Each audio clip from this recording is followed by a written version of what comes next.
Once upon a time, there was a small village nestled deep in the heart of a dense forest. The villagers had always been wary of the woods, for they were said to be home to all manner of strange and dangerous creatures. But there was one creature that the villagers feared more than any other: the witch.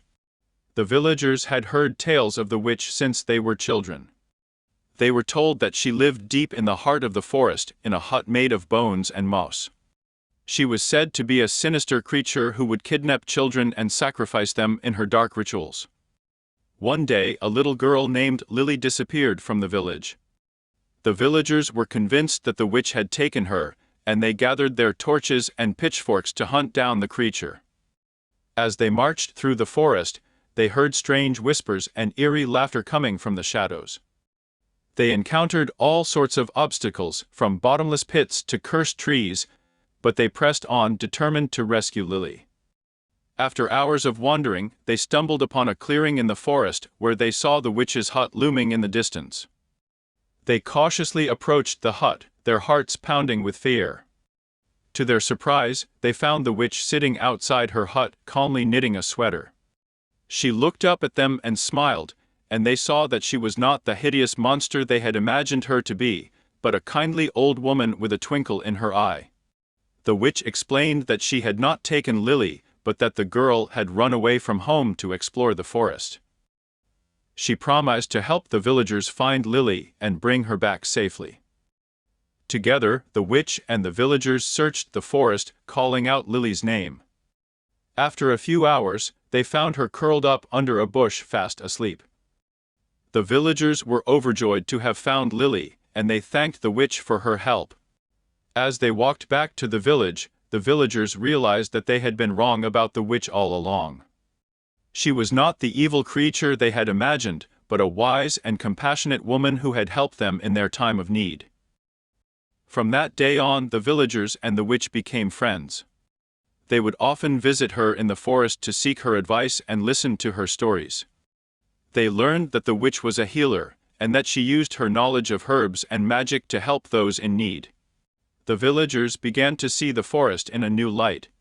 They no longer saw it as a place of darkness and danger, but as a place of magic and wonder. And although they still felt a sense of unease whenever they walked through the woods, they knew that they were never truly alone, for the witch was always watching over them like a benevolent guardian of the forest. Years passed, and the villagers grew old. One by one, they passed away, until only the witch remained.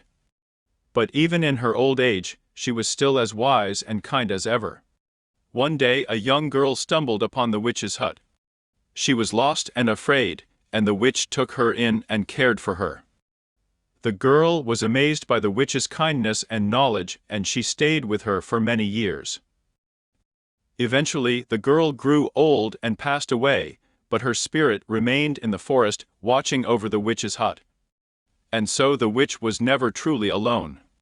She had the spirits of the villagers and the girl to keep her company, and the forest was always filled with the sound of their laughter and stories.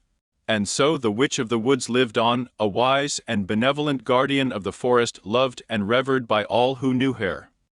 She would often spend her days tending to the plants and animals of the forest, and would sit outside her hut at night, watching the stars and reminiscing about all the people she had met over the years. But as time passed, the witch knew that her time on this earth was coming to an end. She had lived a long and fulfilling life, but she was ready to join her friends and loved ones in the afterlife. One day, as she sat outside her hut, she closed her eyes and let out a long, peaceful sigh. And with that she passed away, leaving behind a legacy that would live on in the hearts of all those who had known her. The villagers mourned the loss of the witch, but they knew that she had lived a good life, and that she was now at peace. They held a grand funeral for her, and many people from all over the land came to pay their respects. And as they buried the witch under a tall oak tree in the heart of the forest, the villagers felt a strange sense of peace and contentment. They knew that the witch was still watching over them, even in death, and that the forest would always be a place of magic and wonder. Years passed, and the village grew and prospered. The forest remained a place of mystery and enchantment, and the villagers would often tell stories of the witch and her many adventures. and although the witch was gone, her memory lived on, a reminder of the power of kindness and compassion in a world that can often be harsh and unforgiving.